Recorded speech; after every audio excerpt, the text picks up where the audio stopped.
Hello friends, ठंडी के मौसम में खाए जाने वाले बहुत ही ताकतवर और गुणकारी लड्डुओं की यूनिक रेसिपी मैं आप सबसे शेयर करने जा रही हूँ। सो वीडियो को पूरा देखें और इसी तरह लड्डू बनाकर आप खाएं। इसमें सामग्री ली है मैंने 500 ग्राम बादाम और मेलन सीड्स 100 ग्राम, गोंद 250 ग्राम, काजू 500 ग्राम, पिस्ता 100 ग्राम, 500 ग्राम खारक जिसे हम छुहारा भी बोलते हैं वो बारीक कटा हुआ,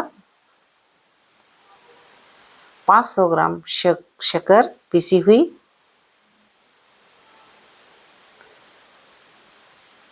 300 ग्राम नारियल गोला जिसे मैंने बारीक कट कर लिया है। बुरा भी डाल सकते हैं बट इसका स्वाद अच्छा आता है। एक खसखस जिसे हम पोस्ता दाना भी बोलते हैं 100 ग्राम। ये मूंग का आटा 500 ग्राम। धुली हुई दाल जो पीली होती है उसका आटा लिया है मैंने 500 ग्राम और 300 ग्राम मैंने ये गेहूं का आटा लिया है। 1 किलो शुद्ध देसी घी, ये हमारा घर का बना हुआ घी है। सो आप चलते हैं किचन में और सबसे पहले डीप फ्राई करेंगे हम काजू को। और ध्यान रहे सारी सामग्री को हम अलग अलग भुनेंगे, तेल में फ्राई करेंगे। तो ये मैंने काजू 500 ग्राम काजू मैंने डीप फ्राई कर लिए हैं हल्का गुलाबी होने तक।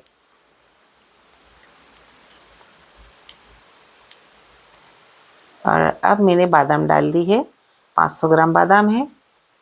ध्यान रहे हर चीज़ को हमें अलग अलग तलना है घी के अंदर, क्योंकि बादाम थोड़ी कड़क होती है, काजू बहुत सॉफ्ट होते हैं, नारियल को और कम आंच पर तलना पड़ता है। तो ये मैंने बादाम भी तल के अलग निकाल लिया है। और लड्डू इतने स्वादिष्ट लगते हैं कि मैं आपको क्या बताऊं कि इतना मेवा डालकर भी मैंने इतने सारे लड्डू बनाए कि मेरे को बड़े भगोने के अंदर मिश्रण को मिक्स करना पड़ा। मेरे पास इतना बड़ा बर्तन नहीं था क्योंकि मेरे को बच्चों को भी भेजना पड़ता है। ये पिस्ता, इसे हम अलग से इसे फ्राई कर लेंगे। ये पिस्ता मैंने लिया है 250 ग्राम।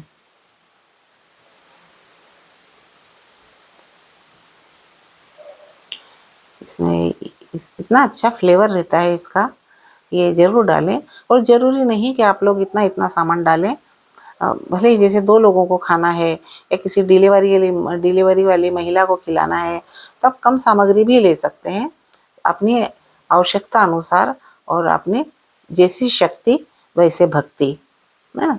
बट साल भर में बनते हैं तो मैं हर साल बनाती हूँ। और ये गोंद, तो जो मैंने गोंद लिया है, मैंने 250 ग्राम गोंद लिया। तो थोड़े बड़े टुकड़े थे तो मैंने पहले ट्राई किया कि इसके फूले अच्छे पूरे अंदर तक फूलते हैं कि नहीं, बट नहीं, ये मतलब अंदर से थोड़े से कड़क रह जाते। फिर हम खाते टाइम ये लड्डू जब हम खाते हैं तो गोंद हमारे दांतों में चिपक जाता है। इसलिए इस बात का विशेष ध्यान रखें कि आप गोंद को तलने से पहले मार्केट से जैसा आया है उसे बीन बांध के साफ करके और हल्का सा अपने खलबत्ते में थोड़ा सा बारीक कर ले। ये फिर मैंने दूसरी बार फिर ट्राई किया उसे टेस्ट करके कि ये अंदर तक फूलते हैं कि नहीं। ऊपर से तो हमें दिखता है कि अंदर से फूल गए, लेकिन ये अंदर तक नहीं फूलता है, अंदर बारीक सी गठान रह जाती है जो खाते टाइम हमारे दांतों में फंसेगी। फिर मैंने इसे थोड़ा सा मिक्सर में दरदरा पीस लिया। अब देखिए, अब ये गोंद बिल्कुल इतना अच्छा फूला है, इतना अच्छा फूला है कि अब ज़रा सा हाथ में लेके मसलेंगे तो पूरा इसका चूरा हो रहा था, है ना। तो ये हमने फिर बारीक करके गोंद को फिर हमने तला।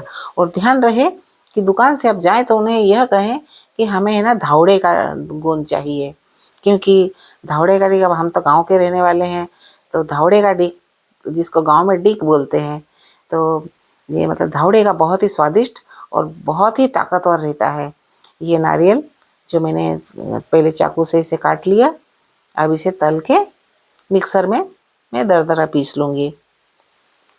मैंने गोले वाला नारियल लिया है, क्योंकि नारियल पूरा दुकान पे काफ़ी पुराना रहता है तो उसमें इतना स्वाद नहीं आता। अगर मेहनत लगती है, आप थोड़ा सा गोला वाले आधा ले लें, एक ले लें और उसे इस तरह से चाकू से काट के तलें तो ज़्यादा बेहतर रहता है। अब ये 500 ग्राम मैंने खारक, जिसे हम छुआड़ा बोलते हैं, छुआरा भी बोलते हैं पर हम खारक बोलते हैं, हमारे यहाँ मालवा में इसको खारक बोलते हैं। ये ठंड में बहुत फ़ायदेमंद होता है, इतना गुणकारी होता है कि जिनको सर्दी जुकाम वगैरह ये अगर हो जाता है और इसे दूध में अगर फोड़ के डाल दें, दो छुहारा डाल दें और आप रात को सोने से पहले दूध, 1 गिलास दूध को कड़ाते रहें, 1 कप बचे ये छुहारा डाल के, तो छुहारा चबा के खाते जाओ और दूध पीते जाओ, आपकी सर्दी गायब हो जाती है। बहुत गुणकारी होता है ये, गर्म आता है, तासीर इसकी गर्म होती है। तो ये हमने छुहारा भी निकाल लिया, 500 ग्राम छुहारा। कम तेल में इसे हमने तला है, क्योंकि इसमें ज़्यादा तेल नहीं, इसको डीप फ्राई नहीं करते। डीप फ्राई सिर्फ काजू को, बादाम को और पिस्ता को और गोंद को, इन 4 आइटम को हम डीप फ्राई करते हैं।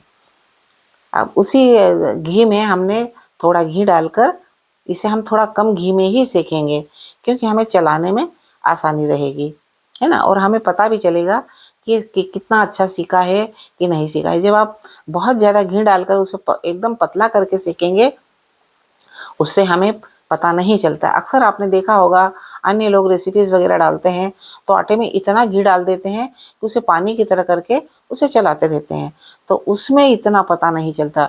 इसे सेकने में मेरे को आधा पौन घंटा लगा है, सिर्फ आटा सेकने में। तो इसे हम थोड़ा सा कम घी में ही सेकेंगे तो हमें पता चलता है। अभी देखिए, अब हम ये जो हमने मेवा तल के रखा है उसे हम मिक्सर में दरदरा सा पीस लेंगे। अब कटिंग करने का टाइम तो रहता नहीं है, नहीं तो पहले जब जवानी में बनाती थी तो मैं हर चीज़ को चाकू से काटती थी, तो मेरे को 3 दिन लगते थे ये सब लड्डू बनाने में। एक दिन काजू काटती थी, बादाम काटती थी, नारियल घिसती थी, घिसने पे उसको कद्दूकस करती थी। अब इतना ताकत नहीं रहा तो मैं दरदरा इसमें मिक्सर में थोड़ा चला लेती हूँ। तो पर बनाना तो पड़ता है, क्योंकि घर में अभी किसी को तो बनाना आता नहीं है ना, तो मुझे ही करना पड़ता है। ये साल भर में खाने वाली चीज़ तो मैं ही तैयारी करती हूँ। एक्चुअली मेरे को खुद को भी आर्थराइटिस है, तो मैं बिल्कुल हर साल मेरे यहाँ नियम से बनते हैं, हर साल सामान आ जाता है। ठंडी जैसे तेज़ हुई ठंडी कि मेरे घर सामान आ जाता है। और आप यकीन नहीं करेंगे, मुझे 15-20 साल से मेरे को गठिया है, आर्थराइटिस। हर जॉइंट में पेन होता है, हर जोड़ में दुखता है।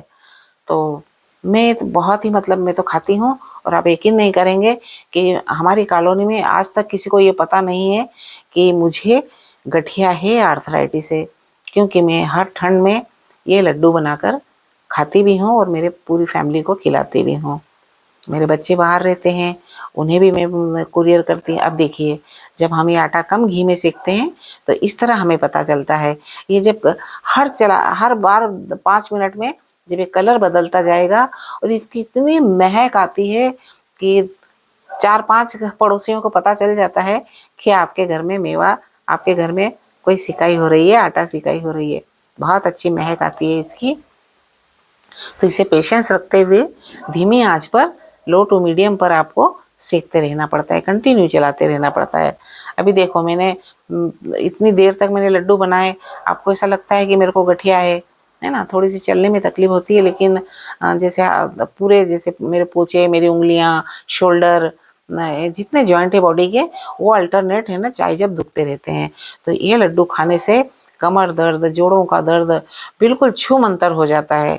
आप यकीन माने, ये मैं बिल्कुल अपना प्रैक्टिकल किया हुआ ये सब बातें बता रही।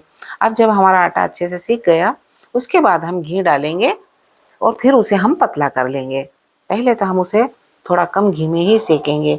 जब हमें पता चल जाएगा कि अब सीख गया, बहुत अच्छी खुशबू नीचे तक जाने लगती है, घर के बाहर तक, तब अब इसमें फिर हम ये खसखस को डालेंगे, क्योंकि इसे तलते नहीं हैं।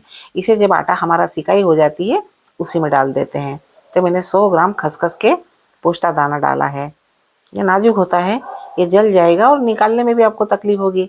तो ये एकदम गरम घी है और आटा उसमें हमने डाल दिया, तो ये अपने आप ही इसमें बहुत ही अच्छे से सिकाई हो जाएगी, अच्छे गुलाबी हो जाएंगे, जलेंगे भी नहीं, और जितनी आवश्यकता की उसको आँच की है उतनी ही आटे से उसको मिल जाएगी। तो इस तरह हमने ये पोस्ता दाना और मेलन शीट्स हमने आटे में ही डाला। अब ये सारा मसाला हमने, सारा मेवा पीस के ये हमने एक भगोनी में इकट्ठा कर लिया। देखिए कितना सारा है कि मेरे से चलाते भी नहीं बन रहा है ना। तो अब ये पूरा हमारा सीख गया, फिर हम गैस बंद कर देंगे और उसमें ये मेवा डाल देंगे, क्योंकि ऑलरेडी हम इसे तल चुके हैं। इसे हमें अब कोई भी इसको सेकने की या इसकी ज़रूरत नहीं है।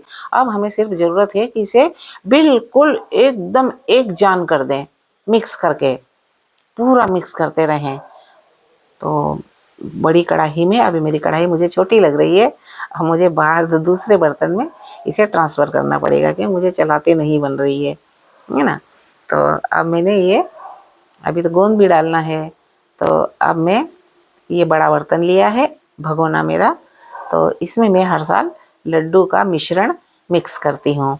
इसमें बड़ी आसानी से मिक्स हो जाता है और मुझे कोई दिक्कत नहीं होती है, अच्छे से चल जाता है, नीचे गिरता भी नहीं है। तो अब इसमें कढ़ाई से इसमें मैंने इसको ट्रांसफ़र कर लिया और अब अच्छे से इसे चलाती रहूँगी कि पूरा मिश्रण।